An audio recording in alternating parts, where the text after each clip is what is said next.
अहम रोल होता है।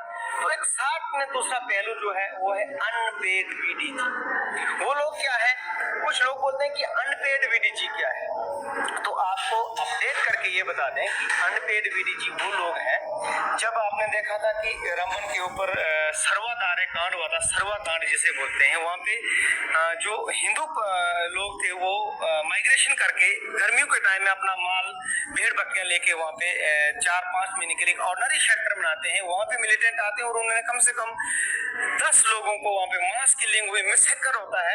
उसके बाद अनपेड वीडीसी बनी, उन्होंने लिख कर दिया कि हमें पेमेंट नहीं चाहिए बल्कि हम अपनी सुरक्षा खुद करेंगे। आप ये खुद सोचो कि एक आदमी गन उठाता है, उसे ये भी पता है कि मिलिटेंट के साथ मुठभेड़ होगी, मुझे मरना पड़ेगा या मिलिटेंट को मारना पड़ेगा, मगर उसे सैलरी नहीं मिलती है।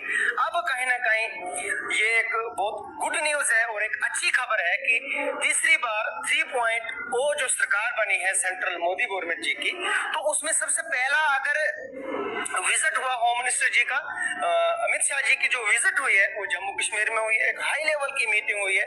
उस मीटिंग में भारतीय जनता पार्टी की जितने टॉप लीडरशिप थी, हमारे डीजी थे, जितने भी हमारी एजेंसीज के लोग थे, उनसे पूरी सूचना, पूरी रिपोर्ट ली गई है कि वीडीजी का क्या रोल है मिलिटेंसी खत्म करने में। तो कहीं ना कहीं हमारे सोर्सों से ये खबर मिल रही है कि वीडीजी की सैलरी में इजाफे की बातें बहुत तेज चल रही हैं और बहुत जल्दी उन्हें शायद पेमेंट, ये कहना बहुत मुश्किल है। कुछ रिपोर्ट्स, कुछ ऐसे भी मीडिया रिपोर्टर्स हैं जो अपनी मनगढ़ंत बातें बता रहे हैं, ऐसा हमारे पास कोई क्लियर नहीं है। फिलहाल सुनील शर्मा जी की जो सोर्सों से हमें खबर मिली है, उन्होंने ये कहा कि अनपेड को भी पेड वीडीजी मेंबर की तरह ही सैलरी मिलेगी और जहां तक रहा मसला उनकी सैलरी बढ़ाने का, तो उस पे भी विचार किया जाएगा। बोले उस पे विचार करने की जरूरत है।